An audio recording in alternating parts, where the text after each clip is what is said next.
Hello guys, in this video I will continue module 6, which is rotation in rigid bodies, but this time we will discuss the energy in rotational motion. Okay, we have what we call the moment of inertia. Okay, so that is equivalent to the summation of the masses times the perpendicular distances of the particles from the rotation axis, r squared. Okay, and then our rotational kinetic energy is equivalent to 1/2 the inertia times omega squared. Okay, or the angular speed of the body.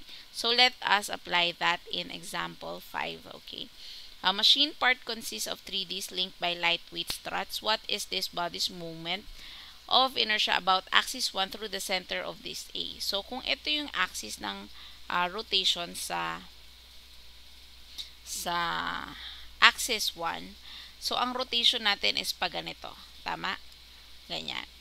Okay, so para makuha natin yung inertia, that is equivalent sa m1 r1 squared plus m2 r2 squared.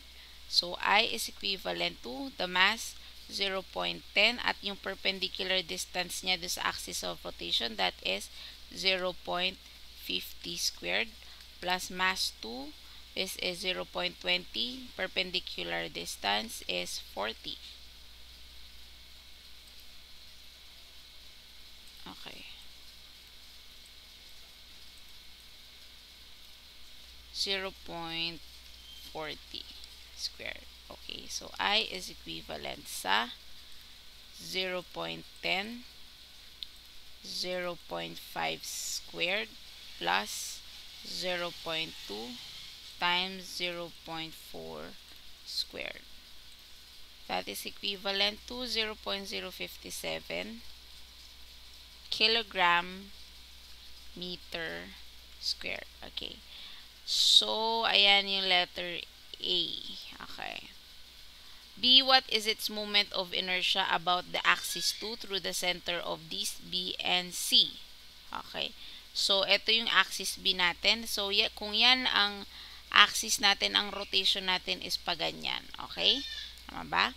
So, ang I natin dyan, dahil ito lang naman yung affected mass, that is 0.3 m. And then, the perpendicular distance, that is 0.40 squared. So, that is 0.3 times 0.4 squared. So, that is 0.048 kilogram meter squared. And then, letter C, what is the body's kinetic energy if it rotates about axis 1? Ito yung axis 1. Ito yung axis 1 pala. With angular speed na 4 rad per second. So, ang axis 1 natin is ito. Okay? So, ano daw yung kinetic? So, ang kinetic, di ba, is 1/2 I omega squared. So, 1/2. Ang I natin doon is 0.057 kilogram meter squared. Omega squared natin is 4.0 rad per second squared. Ay, rad per second squared. Okay? So, ang kinetic natin is 1/2. Equivalent sa, compute na natin. Gusto na yung calculate.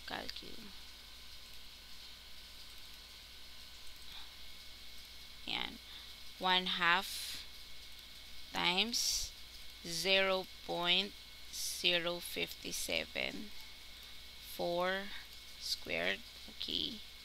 That is 0.456 0.446 na lang. 0.46 joules. Okay? So, that is how you answer. Yan. That is how you answer this example. So, next, let's proceed also para makita naman natin sa kapag solid object. Ito yung moments of inertia, formula nila. So, kapag slender rod, 1/12 ml squared, ayan. So, ito, ayan, yan yung moments of inertia ng mga solid. Okay? So, apply natin yan sa example 7.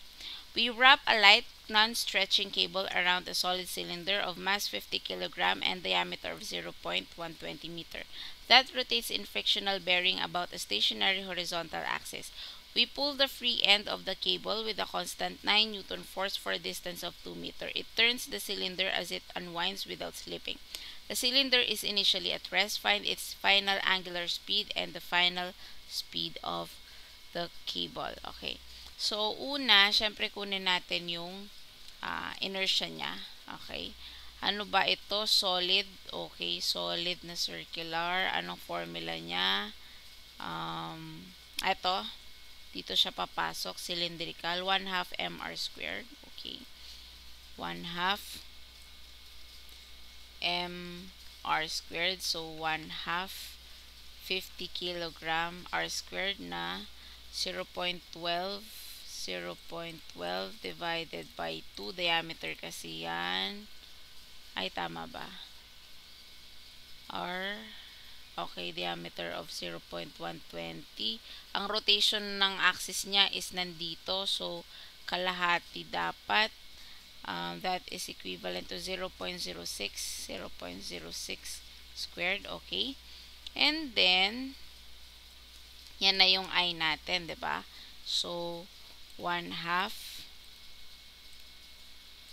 50 times 0.06 squared.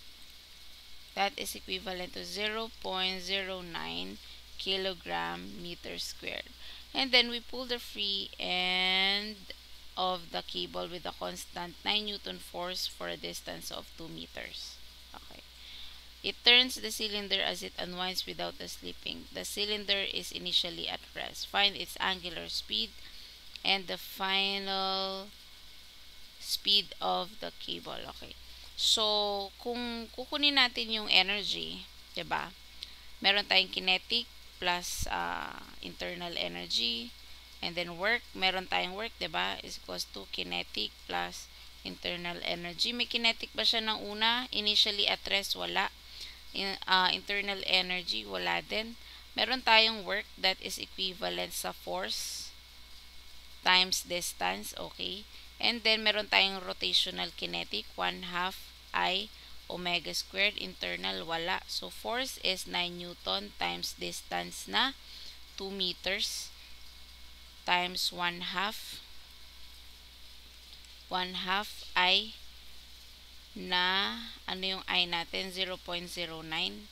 And then, omega squared, okay. So, makukuha natin yung 9 times 2, that is 18. 1/2 0.09 and then alpha x squared. So, ang omega natin here is 20 rad per second. Okay. Angular speed and final speed. So, convert lang natin to. V is equals to omega R. So, V is equals to 20. Tapos, ang R natin is 0.06.